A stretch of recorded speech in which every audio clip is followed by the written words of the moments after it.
Awesome. So when I was looking at your book, can you please tell me more about your book? Because I really love the way it's designed. I love the title. I love the whole thing. It is awesome. And I also love the stuff that you're doing. It's amazing. It is amazing. So please share more about yourself and more about what you do. Well, thank you so much. I have been listening to your stuff and I feel like we're kindred spirits, that love is a big deal in our lives and trying to understand it and know more about it and express it. Thank you. So, yeah. So I do a few different things in life, but my latest book, Love is a journey that I took. I was diagnosed with cancer Oh, several years ago, and 4 months later, my husband was diagnosed with pancreatic cancer, and he passed away 6 weeks later. oh, sorry to And hear that. yeah, it was a crazy time. It was a crazy time for sure to kind of get the double whammy, and then to Yeah. lose the love of my life was pretty tough.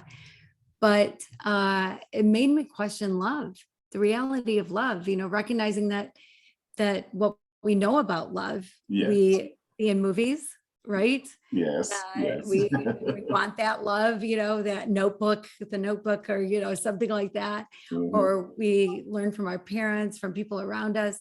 And not everything we know about love really is love, and Yeah. not everything done in the name of love really is love. And Mhm. so what is love really? It's been Mhm. sort of this mystery. Yes. And so I decided I would dedicate a full year Mm. to figuring it out. And so I took this 2,000-year-old poem that you hear at a lot of weddings: love is patient, love is kind, does not envy, does not boast, etc. And I decided I would take one word a month to Awesome. figure out, what is love that is patient? What does that even mean? Mhm. And there are 14 words in the poem. So it took me a little bit longer than a year, but I got it done. And most of the time I was working on it, I was in Haiti. Okay. And so that kind of added a twist to the whole thing. But Yes. basically, it is the stories of what brought me to realizations of the different aspects of love that I talked about in that poem. And I was chased by a motorcycle gang.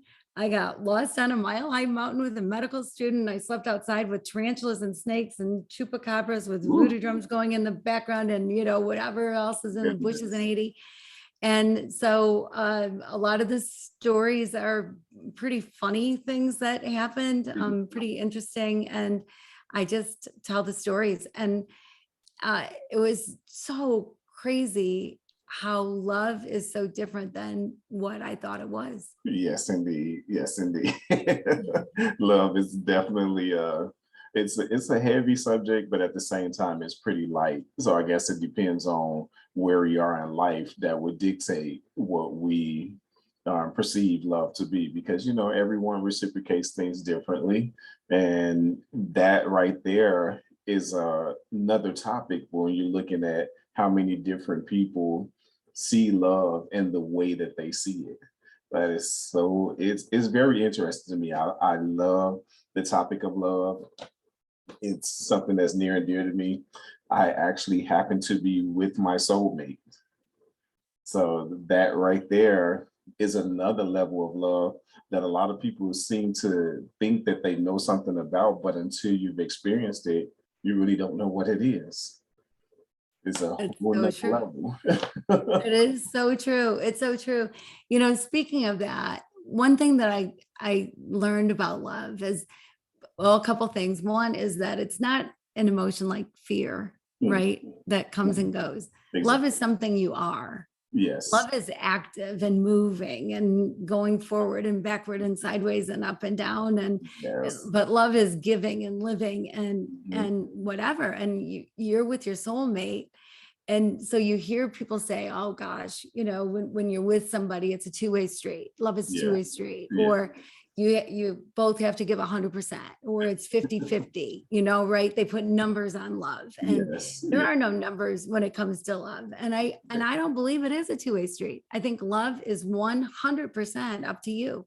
Yes. You Yes, don't you it don't is. control the other person at all. Exactly. So Exactly. you get to decide, right? You know what? I agree with you. I just want to add something to what you're saying, because you basically touched the subject. Because I also have a gentleman's club. I have a gentleman's club co-ed, and I have a gentleman's club that's specifically for men, and it's all virtual because it's on Facebook. And one of the things that I taught is that when you're looking at the topic, the subject, or anything pertaining to relationships, love, and a life of being in a relationship with someone, you have to understand what their perception, definition, or their lifestyle is in order to dictate whether they love you or not, or how they love you. So if you don't understand the other person, then how can you say this person doesn't love me, or how can you say that they do love me? Like, for example, people try to put numbers on it, and I do agree with you, there is no number. But since they try to put numbers on it, then I try to touch the subject in the way that they understand it. So I'll say this: when you're looking at love, and let's say that you come from a middle class background, and the person that you're attracted to, or that you feel the love or the emotion towards, comes from a lower class background, now you have to understand, first off, that there's a communication barrier, because you may speak on things that this person know nothing about. They may speak on things that you know nothing about. Now, let's see what's this person's point of view, and let's understand what that point of view is. Once you can break the communication barrier, now you understand where this person is on the scale of love. And then you understand where you are on the scale of love, if you've taken time out to know who you are. That's important too. Self-love, right? There's got to be self-love, and you got to love yourself to love others. Got to have it. So I explained to them, I said, like, for example, the stereotypical thing, the men are stronger than the women. Okay, if a man is stronger than a woman, then at what point does the woman dominate? There's a puzzling thing to some people. They don't really understand what I mean by that. So I tell them, I said, let's suppose that you two are living together, and there's a incident that happens, and you know nothing about, I'm talking about the male, he knows nothing about what to do or how to do anything about it, but she does. Who's the dominant factor now? Yes, sir. Right. Exactly. Why? Because she knows what to do and how to do it. Now, the key is, are you going to follow and help her out, aid and abet her, or are you going to run away like a coward? Take your pick. But the real love would dictate that, because this love is a part of our circle, and one half is strong, the other half is strong, but now we know and understand what the strengths are, you'll never run away. You're always going to run to, and you're always going to embrace. But you have to be real about it. You can't be fake, you can't pretend, and you have to know yourself. Yeah, right. Well, and I, what goes along with that, I think too, is I'm not a man, but from what I understand about men, is there tends to be a little ego involved sometimes.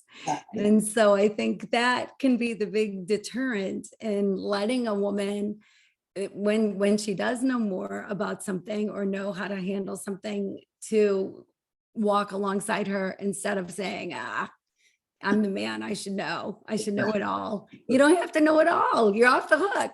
You are off the hook. You don't have to know it all.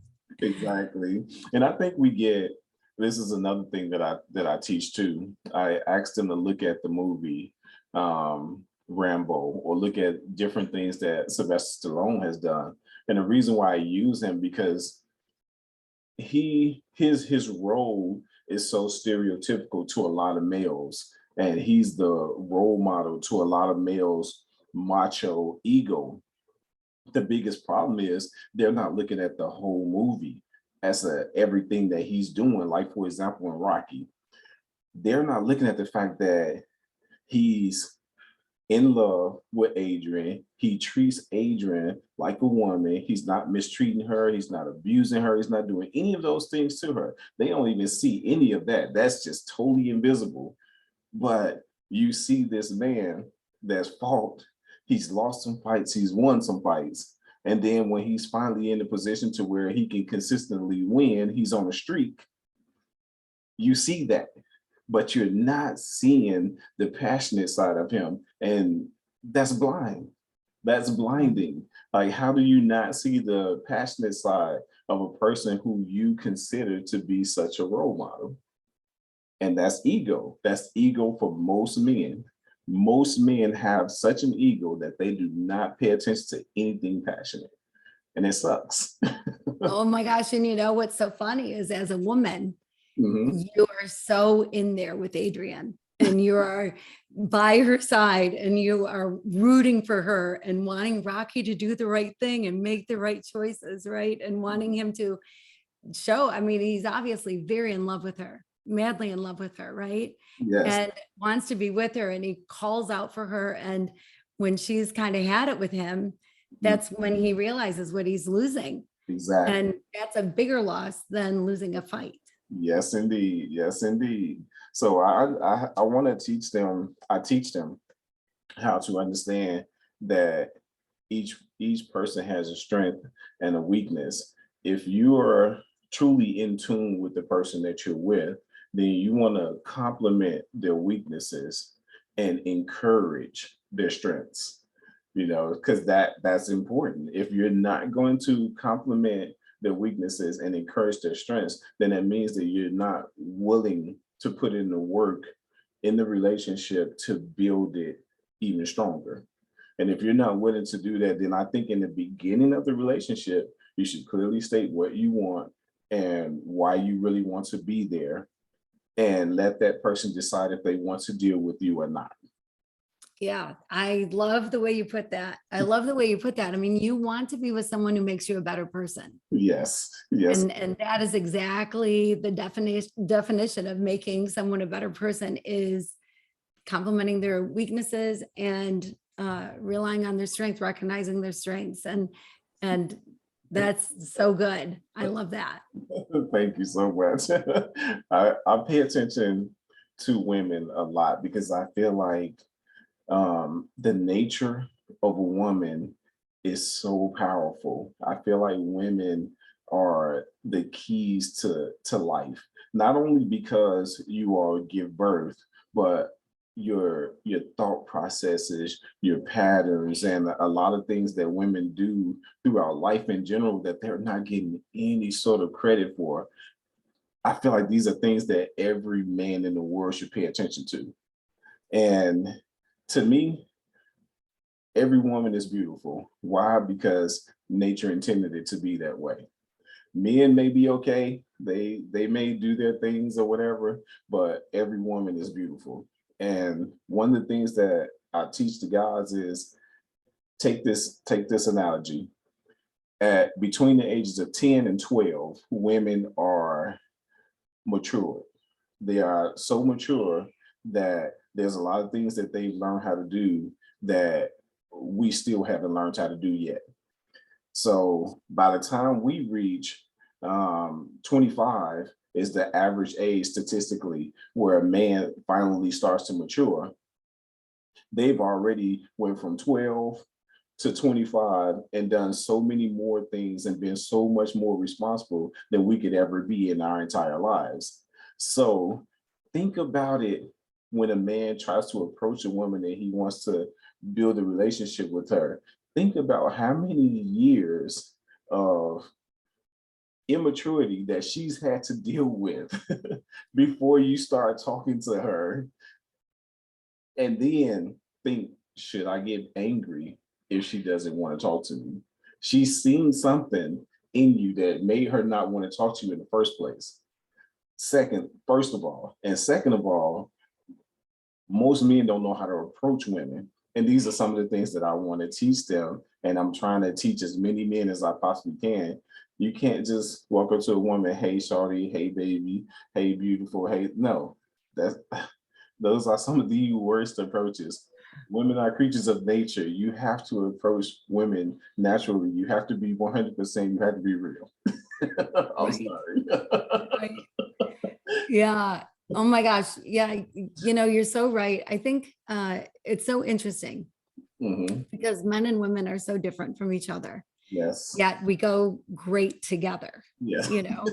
And so how do you take two things that are so different from each other and put them together? So Exactly. you're recognizing that men have this weakness of immaturity. They Yes. also have this weakness of not knowing how to approach a woman. You know, they can be a little Neanderthal, I think, about the whole thing. And hey, baby, you know, like that's going to do it for you.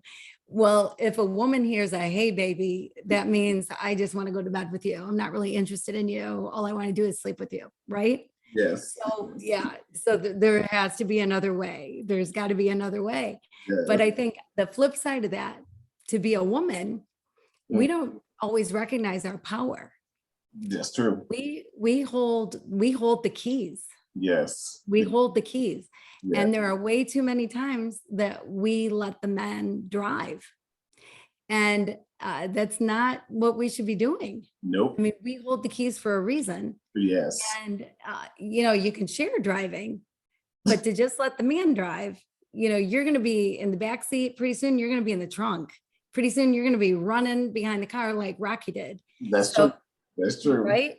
So you got to recognize your power as a woman and hang on to it. And I'm all for women empowerment. I'm all for it. And I think it's because I've studied, I've done a lot of studies throughout my years, ever since I was 12 years old, and I'm currently 50 now. And I've done a lot of studies. I've asked a lot of questions. And to me, which was a benefit, I was raised by three very powerful, very beautiful, very wonderful women. And that was my grandmother on my mom's side, my great grandmother on my mom's side, and my grandmother on my dad's side. I was raised by women. So being that, I'm sorry about that. Okay, that happens. Being that I was raised by women, I feel like that gave me an advantage that most men didn't have, that were not raised by women. Now, the key thing is, although I was raised by women, there are some men who just don't pay attention to the things that they're being taught by the women.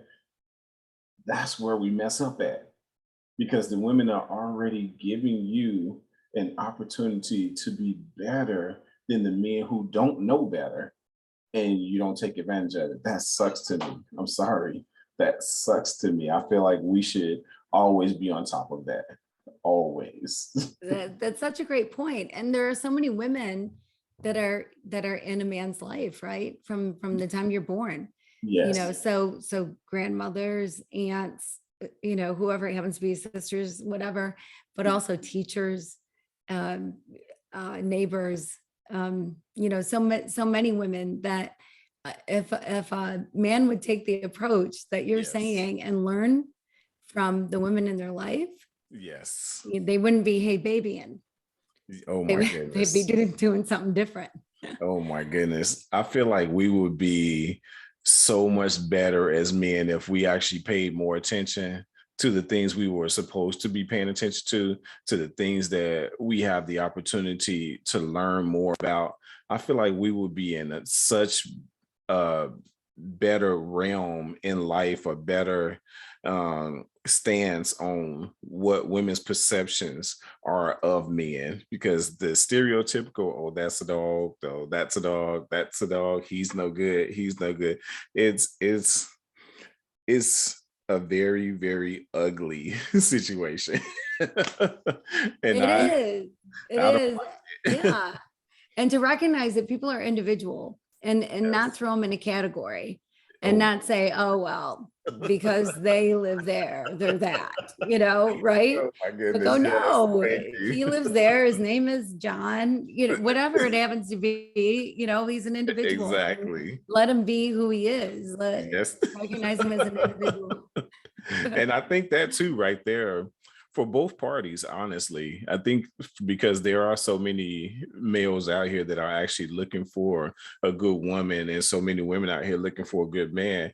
I think that right there, looking at one another as a stereotype, that's where we pass our opportunities to actually find that true love that here we say we want it, but right here we let that guide us into an opposite direction and end up being with somebody totally opposite of what we really want. When these two should be working together, they're not. Right, right. You can't think all with your heart, and you also can't think all with your head. Exactly. They need to be working together. Yes. Yeah, yeah. Well, I can tell you, as a woman of my age, I'm a little bit older than you are, Okay. and being single, I was married for years and lost my husband. So I've been Mhm. single for a number of years now. Since I was 47, I've been single. The pool is awful shallow out there. So you Oh, say that there's good men looking for good women. right. I think there are three my age. I think one lives in France, and there's another one in Australia, and then someone way up in Antarctica, and I live in Michigan. So the chances of me meeting one of the three good men my age is slim to none. I don't disagree that it's far and few, but at the same time, when you look at the structure for the way society has made us and how a lot of people are consumed by society's way of upbringing, because they say that it takes a village to raise a child, but it depends on what village they're in or what village they're following in order to see that person that may be meant for you. Because if we're raised in villages that are of no good, and then you're raised in a village that means the world to everybody, or that's supposed to um, show the world love, and they're raised in a village that shows the world hate, it's always going to be hard because you got that bumping of the heads. And not all the time is the person that was taught the bad things a bad person. They just lack understanding, and they were not exposed to those good things because so many people in their village were teaching them the bad things. Mhm. Yeah, you're so right. You're so right. And I think, even if people seem to be coming from sort of a very similar background, Hmm. uh, every family's different. Yes. Everyone's raised differently. There's gonna Yes. be differences. There's gonna be Yes. differences. And differences can be a really good thing if Yes. you recognize them as a good thing. If Yes. you think it's your way or the highway, you're not going to find anyone on your highway. You're riding alone. You got your own road. You can veer Exactly. off anytime you want because no That's so one's going on true. that ride, right? But That's if you true. recognize that differences, like maybe somebody knows something that you don't know. Maybe Hmm. there's something about their upbringing, about their family that's actually a good positive thing that you Yes. could embrace yourself.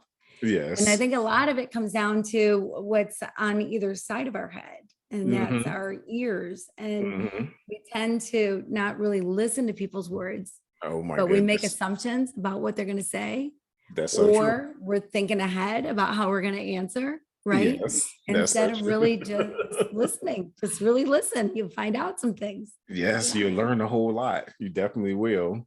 Mhm. So I'm curious because your point that you just made just now brought me to your first book, Cry Until You Laugh. What inspired that, and what's going on internally with you that made you think of that? Well, I started writing when I was diagnosed with breast cancer.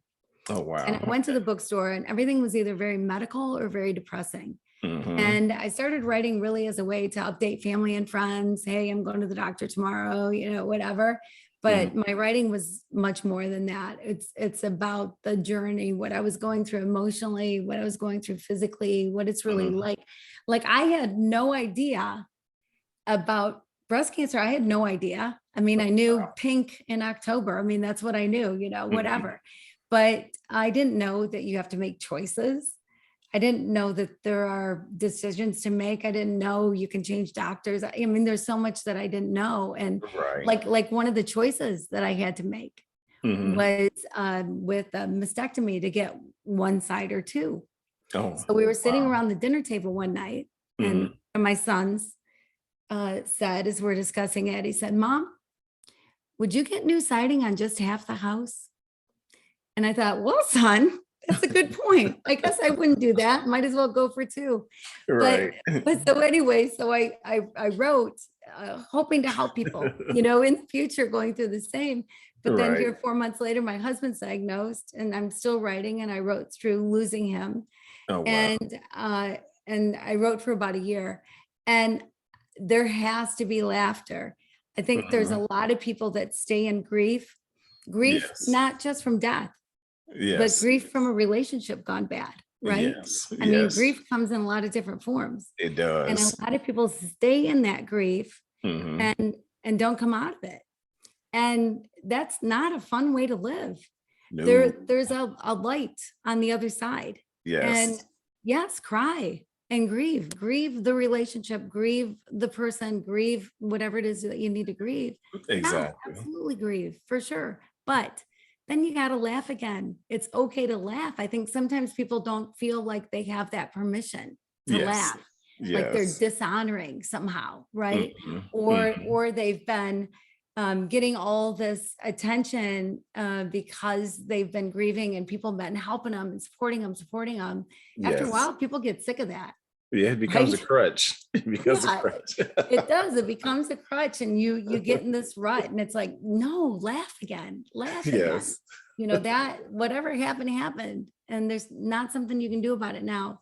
That's true. Bring the That is laughter so back. true. That is so Cry true. until you laugh. It's so intriguing that you actually described that the way you described it. My daughter, she's now 20. She was just explaining to us yesterday about a situation with the young lady who's her friend. She her father passed away just recently, just like a few days ago. No. She said it was 11 years ago, but the young lady is still grieving about her dad. And she cracks jokes about her dad's death and things of that nature. And she said everybody just looks at her like, is she crazy? Like, why would she do something like that? And my wife and I explained to my daughter that it's a coping mechanism. It's not that she finds it funny that her dad passed away. She was so close to him that now she has to find a reason to laugh.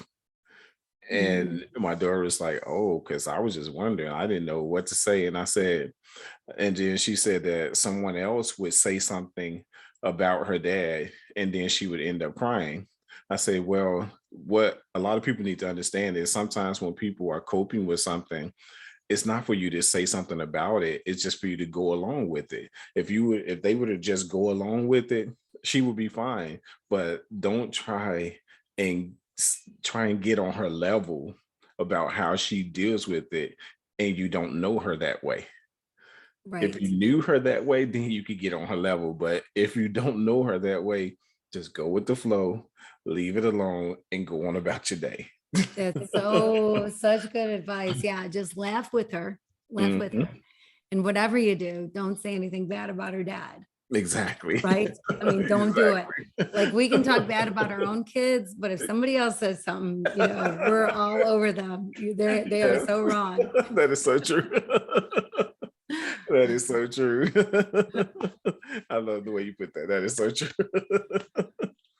So cry until you laugh is about things of that nature, where is it, and to me, I do feel it's important, even as a man, to sometimes cry to release that tension that you have going on inside. Because if you don't release that tension, then you're going to be just like you explained, this negative disposition individual who has pretty much lost their way, and now you have to find yourself all over again. And sometimes finding yourself can be tough. Oh, no kidding. No kidding. You go down the wrong road. Yeah, you may never come out again. But yeah, and I think that's important for men to know. It's important Mhm. for women to know. But men especially are told, oh, don't cry. Don't cry. Like, that's a bad thing. If you're a man, it's Yes. bad to cry. Or, oh Yes. gosh, don't be sad about that. But women too. I mean, people are told all the time to stop their emotions, whatever their emotions are. Yes. Well, Mr. Rogers, of all people, man, I actually have grown to have great respect for. one of the things he said is emotions are measurable and manageable. Yes. So Yes. let your emotions be. Don't tell Yes. people not to be sad. If they're sad, they're sad. Exactly. I mean, don't Exactly. let them be sad. They'll come, they'll find happy again, but let them be sad. And Mhm. then so express your emotion and then manage it, make sure Exactly. it doesn't take control of you. Exactly. I remember I was about 12 or 13 years old. I had this best friend of mine, and he was being raised by his mom, single parent. She passed away during that time, and he was crying about, how emotional he was and how bad he felt about her passing away. Thank goodness his other relatives still lived in the same neighborhood as well. But he said he felt like a punk. I said, real men cry, because that's what I was taught by my uncle. I say real men cry. I said, just because you're a male doesn't mean that you don't have emotions. You're still human at the end of the day. It doesn't matter if you're male or female, you're still human. Before you start identifying yourself as a male or a female, you're still human. So Humans have emotions. that's right. We can pretend we don't, but it's kind of unhealthy. Right. It is. It is. Yeah. And So, that's important too, is mhm, that women see a man's emotion. mhm, I think a lot of times men can come across as emotionless, mhm. or they can't be too romantic because it's showing too much, or they can't be too soft on love, Yes. whatever, or they can't cry, or they can't, whatever it happens to be. And it's like, Mhm. no, gosh, be yourself and express your emotions. Women need to see Exactly. that. We need to, Exactly. because we need the same freedom. We need the freedom to do that too. That's true. That's true. And not just one should have the freedom of doing it and the other would not. Like, Right. no, and life doesn't work that way. No, it does not.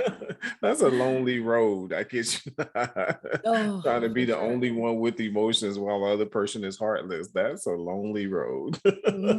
Yeah, yeah. So, in your humanitarian organization, what are some of the things that you teach to the other people? Well, we're a partnering organization. So we work with people in their own country who have a passion, a mission, a vision to Mhm. do something to help people in their own country. So they Awesome. understand the culture, they understand the language, and they understand the true need. Mhm. So I'm not coming in as an American. We're not coming in as Americans going, well, we're Americans, so we know. Well, we don't know. I Exactly. don't know what's best for somebody in Haiti. They know what's best for them. Exactly. And so, but a lot of times people have this passion to do something, this mission, but need a helping hand. So we Mhm. just walk alongside. So Okay. we supply equipment if they need it, building, Mhm. seed money, a business plan, whatever it happens to be, mostly with schools Mhm. uh, and with medical clinics. Okay. And because the resources aren't always readily available for people. Ah, And okay. and always with trying to lead towards self-sustainability. So they're not Mhm. always chasing dollars, they can do their actual mission. Oh, And wow. so I think a big part of what separates us from a lot of organizations Mhm. is that we recognize the great value. I think sometimes people equate poverty with stupidity, Oh my and goodness. which is a horrible thing to do, Yes. or ignorance or whatever. But poverty, if you want to equate it with anything, it would be opportunity. Yes. Yes. Yes, And indeed. yeah, so it doesn't matter if it's somebody we're working with in Burkina Faso in West Africa living in the bush. Mhm. They're just as smart and wise as That's somebody true. living in New York City, That's right? true. And Yes. so, recognizing the value of people and respecting that. and respecting their Yes. knowledge. Yes. Oh my Yeah. goodness. I gotta applaud you for that one. Yes, indeed. That is, I'm pretty sure there's a lot of extensive work in doing those types of things, especially for people who don't have resources. So what is it that you all do to help the people get the resources that don't have them? Or is It there you really can depends on what resources they need, Mhm. what the need is. We do send a lot of groups, people that are interested in going and helping Okay, to help with construction, awesome. because sometimes it's a building. I mean, how do you have a school without a building, right? Or a True. medical clinic without a building? Yeah. And so a lot of times it's helping with construction, Okay. or uh, a lot of times it is sending things in Mhm. containers, supplies that aren't available in the country, to be Okay. able to send supplies over to do, it's hard to have a school without pencils, and That's whatever, true. right? So That's true. again, I mean, you go to Haiti, there's no Walmart in Haiti. And so there's a lot Oh of things wow. that are not nearly as available Okay. there as are here. Oh So wow. yeah. Oh wow. I'm learning a lot, and I definitely appreciate you sharing the information. It's definitely awesome. So, as a speaker, what are some of the positives and the negative connotations that you run into, and how do you actually deal with them? Wow, there's a deep question for you. Um, I think I learned long ago. I coached for 25 years. I coached basketball and varsity volleyball, and you have to deal with officials, referees. You have to Hmm. deal with parents. You have Hmm. to deal with other coaches, other teams, Yes. Yes. and you learn that not everybody's going to like you. And in speaking, it's the same thing. Yes. You do Yes. your thing, and Mhm. you try to be the most prepared and do the absolute best you can, and really deliver a message that's going to help people in their lives, and Right. as the goal. But Mhm. there are going to be people that are going to walk away going, oh my gosh, why'd they have her speak? I just wasted my time. I don't know what I was doing. And that one thing she said, what is she thinking? And there are going to be people like that, and there are going to be people that think that you're the greatest thing, and you stay on their mind for a while, and Mhm. so it's I think being a little thick-skinned, and Yes. realize, and owning what you do. Right. I'm not going to be the Exactly. greatest every time I step out on stage, but I'm going to sure try to be the greatest every time I step Yes, out on indeed. stage. Yes. And but if I blow something, own it, and believe that I'm doing what I'm called to do, what I'm supposed to be doing. If you believe Yes. in what you're doing, Yes, indeed. Yes, then it should come across, right? yes, yes, it definitely Yeah. should come across, no doubt. Yeah. I, Yeah. I'm going to ask you the question that I get asked a million times over. And I'm only asking because this would be my confirmation, because I've even heard it from, I got an opportunity to meet, I don't know if you know him, but Les Brown. He's one of the most popular motivational speakers Mhm. universally that a lot of people know. So I'm going to ask you this. Do you still get the butterflies before you go out to speak?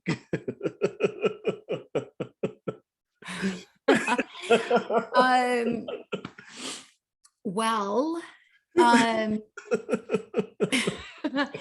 I would have to say yes, to Okay. a certain degree, not nearly as I did Mhm. in the beginning. Yes. And I try to, stand like Superwoman, take Yeah. the stance, and really drink in all this confidence before I walk out on stage, and hope that the very first joke I tell actually lands, Yes, and yes. yeah, because in the back of my head all the time, Uh-huh. I have my daughter-in-law, one of my daughter-in-laws Yes.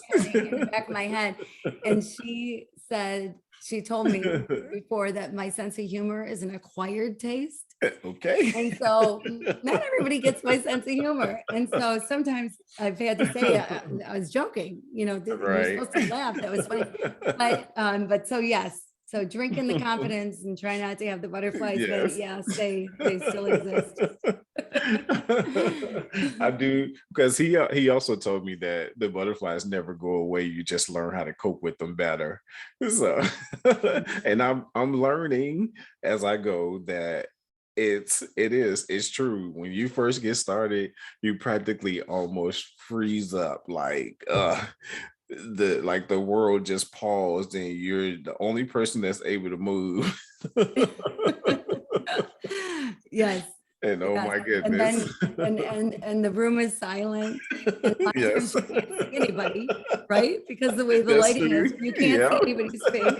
You have no idea how people are reacting. You feel like you're talking to a wall. And then you can get that feeling like if nobody's making a sound, that Yes. everybody has fallen asleep. Oh But my it might goodness. be that they're hanging on your every word, not Yeah, that they fell asleep. that's true. But That's it's true. tough when there's no reaction. It can And be tough. sometimes it's that deer in the headlights. And it's different when you have one person that has the deer in the headlight looks, but it's different from having a multitude of people with the deer in the headlight looks, because then now it kind of makes you pause, like, okay, do I look at them the same way they're looking at me, or do I just continue on doing what I'm doing? Right. Do I continue to speak? Like, what the world is going on? Yeah, did they think they were walking into a Mary Kay convention and now this is what they're listening to? Right.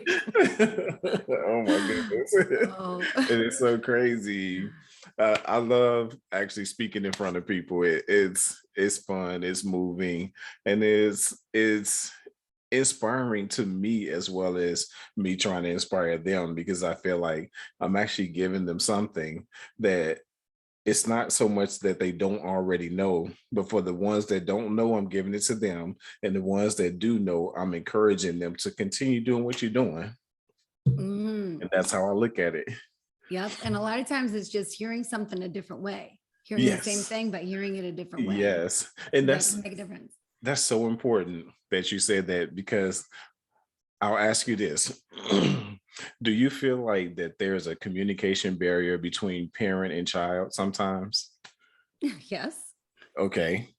So, and that's one of the things that I actually work on, because when I was speaking before, I didn't I didn't see the communication barrier between me and my children. It wasn't until someone brought that to my attention that I saw that. So I started working on that and talking to my children and seeing the different reactions, and then start talking to their friends and seeing those different reactions. And I'm like, okay, so there's a way to talk to them and there's a way to talk to adults. So let's get this figured out so that going forward, I don't continue to have this barrier. And so many parents think that if I show them something good, then they'll be okay. If I teach them how to deal with the bad, they'll be okay. But how are you teaching them if there's a communication barrier between you and your child? Right. Right. It's awfully hard because they're It not is. hearing a thing you say. Pretty soon it can be like when I talk to my kids, especially when they were younger, but even now that they're adults, sometimes Mhm. I feel like what they're hearing is Charlie Brown's teacher. Wah, wah, wah, wah, wah, wah, wah, wah. And I keep talking. And I know that's what they're hearing. And I keep talking anyway. And I should just be quiet and start over or something. Be Oh my quiet and walk goodness. away. That is so true. That is so true. Now, I have another kind of deep, important question to ask, and this is because I deal on I deal with the Breast Cancer Society, and a lot of the people who I talk to are breast cancer survivors, or they have someone in their family that deals with breast cancer awareness, or their families are breast cancer patience. So I ask you this, and it's just for advisory. I don't want to say anything negative. So I ask you, how is it that you cope with um, cancer or breast cancer mentally, and how would you advise other people to cope with it? Well, it's interesting question. When I was diagnosed, when I was first diagnosed, and then people finding out, one thing that was said to me often was, "Why you? You do this, you do that, you do this. You know, you help people, you whatever. Why you?" And my response from the get-go immediately was, "Well, why not me? Hmm. Why would I be immune? I don't think that there's a God in heaven who is smiting people, who is Right. looking down and saying, you did this bad thing, you get cancer, you've been a good doobie, you don't get cancer." You know, I mean, Exactly. that's not the way it works. Cancer crosses anybody Exactly. is can get cancer at some time in their Mhm. life, right? And Exactly. so why not me?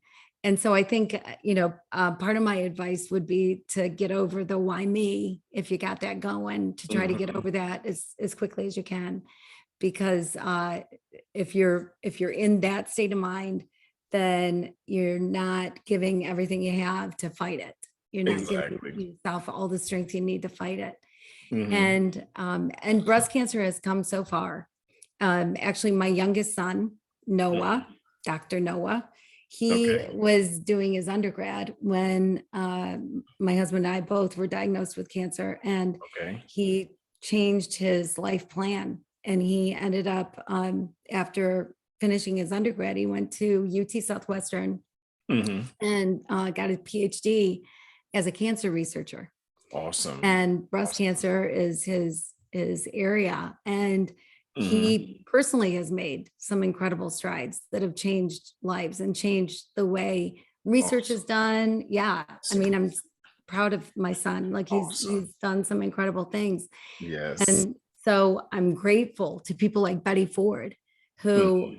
came out and said, "Hey, I Mhm. have breast cancer," because it was Yes. like embarrassing for, Yes. to have breast cancer. It was an embarrassment, Mhm. and now it's out there. And I'm Yes. grateful for, the Susan G. Komen Foundation, American Cancer Society, people like you who get the Mhm. word out, that to make it not taboo, but to make Yes. it so people are supported. I actually do And a poem for breast cancer awareness every year. I do a poem and I try to do it on a live, do an audio, because I want people to hear my voice and feel the passion and the sincerity that I have towards people who are dealing with breast cancer. It's a rarity in my family, but in my wife's family, it's very common. mm, yeah, yeah. And I think at some point in time, it's like everyone will get, you'll know somebody, you'll be related to Mhm. somebody, or you yourself will Yes. uh, get to deal with it. Yes. But it's come a long way. And there's so many different kinds of breast cancer. There's so different treatments for different kinds and different Yes. prognoses and different everything. But uh, fight, fight. Yes. And the best advice I think I can give is that if you don't like your doctor, don't go to them. Yeah. You don't have to go to the first person they send you to. That's true. My son, who is in cancer research, says Mhm. 100% of the time, 100% of the time, if you're diagnosed with cancer, get a second opinion. And I Yes. believe most insurances pay for that, pay for the second Okay. opinion, but Okay. get a second opinion, because cancer is not an exact science where Mhm. everybody treats everybody exactly the same way. There's Mhm. protocols, but there's Mhm. other things as well, and Mhm. timing things and all kinds of things. And you gotta love your doctor. You gotta know that you're going to the best person you can go to. And if you're Exactly. in a Hoboken nowhere, go to a big Mhm. city. Go to Right. somebody who sees this all the time and Mhm. and knows how to deal with it. Mhm. Like where I'm from, there's a lot of researchers, doctors, nurses. There's a lot of people who actually deal with breast cancer. I'm from Chicago. Mm. So Oh a yeah. lot of them actually deal with these types of things at the University of Chicago, a lot of them are dealing with various types of medical issues that people are having, some of the most serious issues to down to the issues that are curable. They deal with so many different types of issues. And I feel like it's important for people to learn more about it as opposed to not knowing anything about it. Because if you run across someone who has those types of issues, again, now you've lessened the communication barrier because you at least understand something. You may not understand everything, but you may understand something that this person is actually going through. Mhm. And for someone that's actually going through it, how does it feel to be able to talk to someone who actually understands even a little bit about what you're going through? How does that make you feel? Right. I mean, that is so key. It's so Mhm. important. If everybody has stuff that they go through. And Mhm. if you can use that for good, and Mhm. and by that I mean, like if you've gone through breast cancer, you Mhm. can relate to somebody who's just been diagnosed way differently than somebody who's never gone through it. Somebody Exactly. who's never gone through it, you can have all the sympathy, all the empathy in the world, but you're Mhm. not going to have the real understanding. You can try Mhm. to put yourself in their shoes, but you can never fully do it. Right. But Right. whatever you've been through, you're able to relate to somebody going through the same thing so Mhm. differently.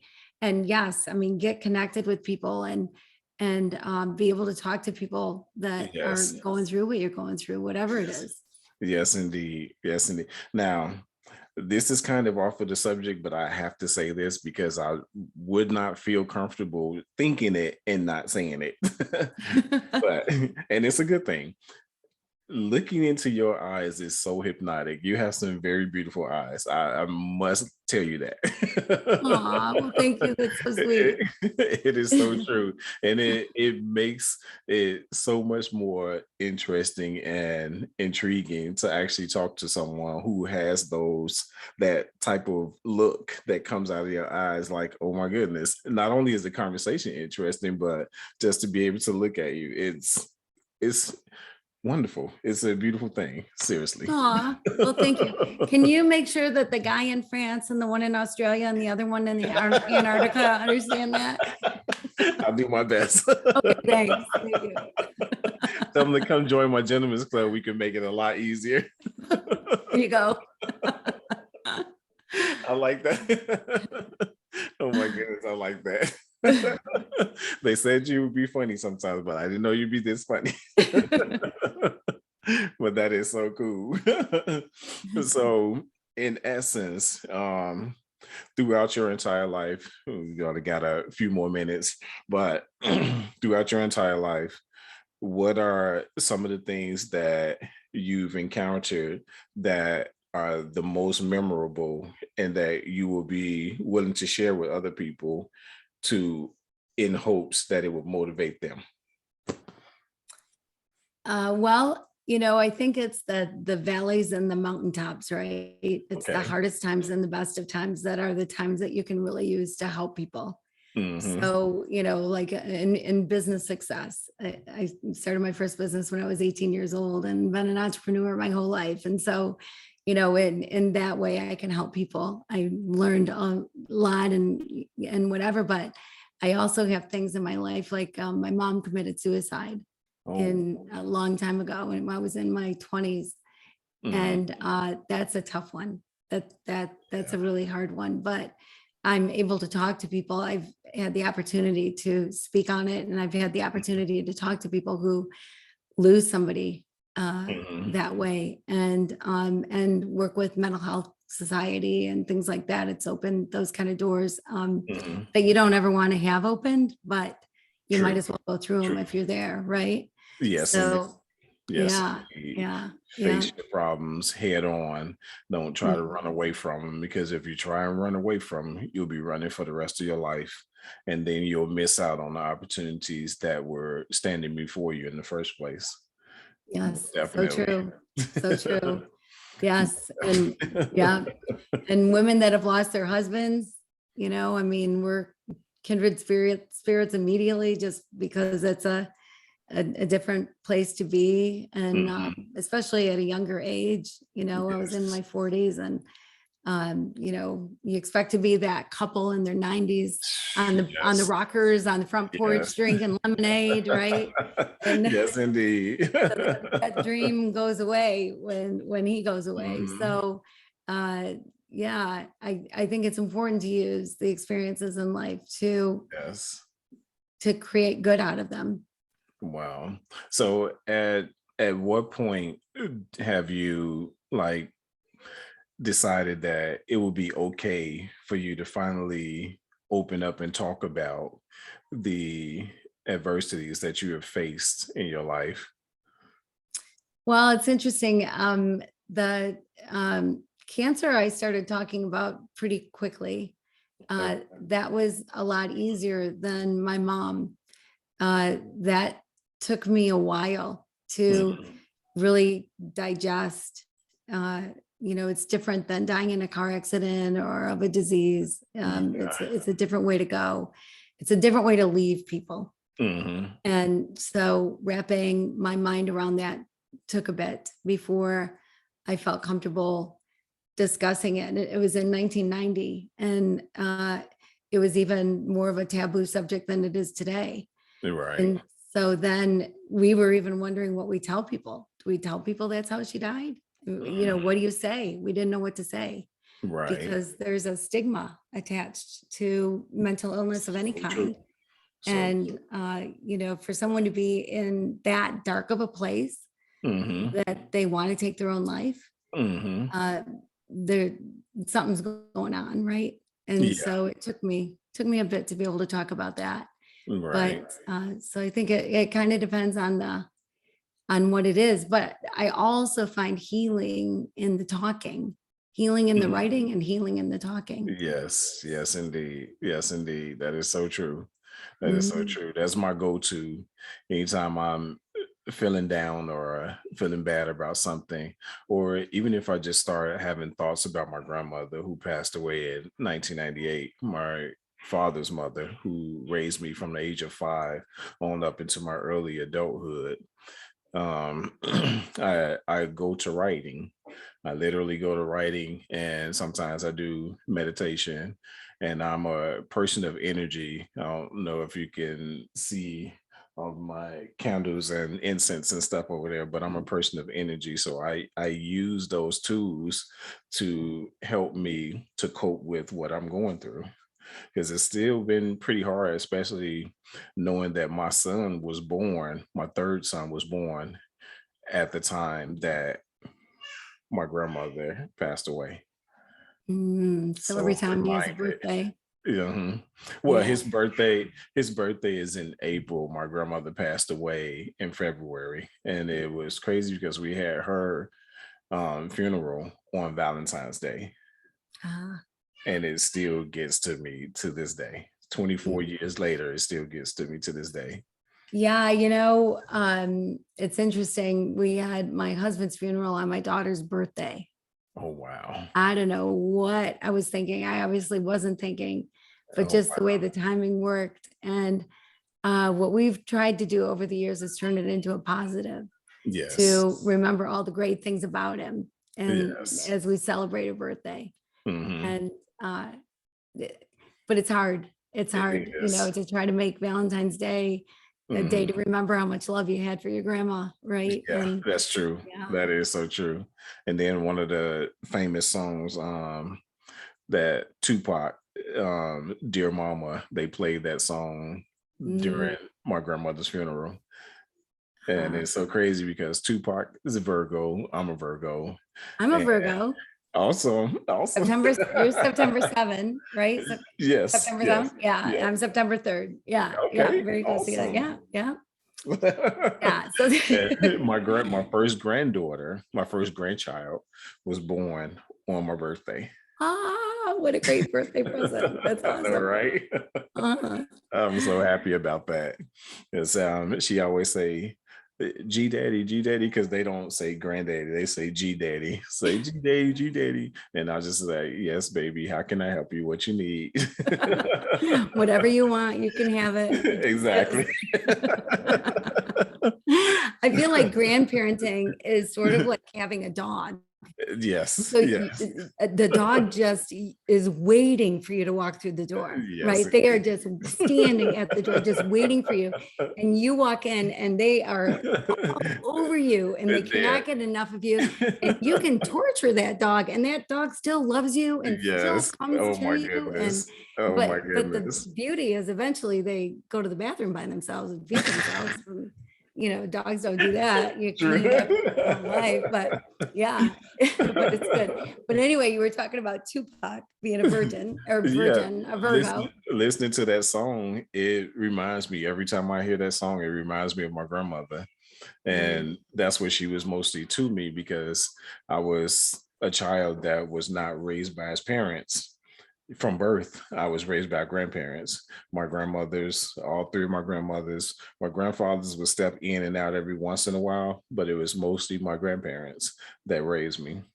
And it was tough after I came into an understanding. I got older and I started to understand that mom and dad was supposed to play a role because I would hear other children talking about, oh, my mommy this, oh, my daddy that, oh, my mommy this. And I'm just looking like that's a foreign concept to me. Like, what did I miss? And for a long time, after I finally came into an understanding, it gave me a bitterness towards my parents. And my grandmother sat me down and had a nice long talk with me about communication barriers, age differences, and era differences. Because in their era, any young person that had a child, the majority of them did not raise their children. Mm-hmm. And this was in the 50s because my parents were born in the 50s and then they had us in the 70s because all of my siblings between those two all of us were born in the 70s. We were stair step 71, 72, 73. But it was cool. I mean, now after the age of 24, we finally started trying to build a relationship. It took me all the way up until possibly 7 years ago to build a relationship with my dad, but with my mom, we were off and on since I was 24. Yeah. But I'm here today and I use all of those things as my strengths to teach other people and to guide other people in the opposite direction from what I was thinking then. Right. Wow. Yeah. What a powerful message. And Yes. and because there were a lot of people in your same boat, right, that were raised Mhm. by grandparents, to be able to relate to those people and understand how they're feeling about it Yes, is indeed. a big Yes, deal. Yeah. indeed. Yes. Yes, indeed. Well, it was definitely a super pleasure talking to you. I totally, again, enjoyed looking into those beautiful eyes. Thank you so much. Well, thank you. Thank you so much for this opportunity. It is so good to know you. I am across the water. I'm in Grand Rapids, Michigan, so I'm not too far from Chicago. I can swim over if the water got warm enough. But I wish I lived right by you and you and your wife hang out together. That would be Oh fun. my goodness, you would love her. She has such a wonderful personality. She does. Yeah, I'm She sure. has a wonderful, wonderful personality. Great person to talk to. She has so much knowledge and wisdom. We share knowledge and wisdom all the time. And it's amazing how after 29 years, we've never gotten tired of each other. It is amazing, isn't it? It's a great thing. It is a great Yes, thing. yes, indeed. I truly thank you. You have been a blessing to my life. I thank you for this opportunity to have this interview with you. It's a blessing, blessing, blessing. I pray that more blessings come your way. Thank you so much. I feel exactly the same. This has been a blessing to me. Thank you so much. Thank you so much. And you have a wonderful, wonderful day. Peace and blessings.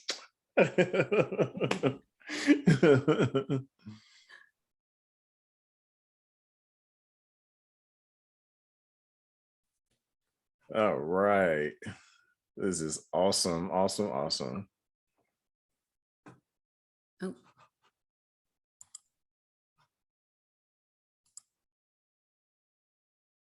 it says that you have to start the video. Okay, I'm sorry. There you Oh, go. that's okay.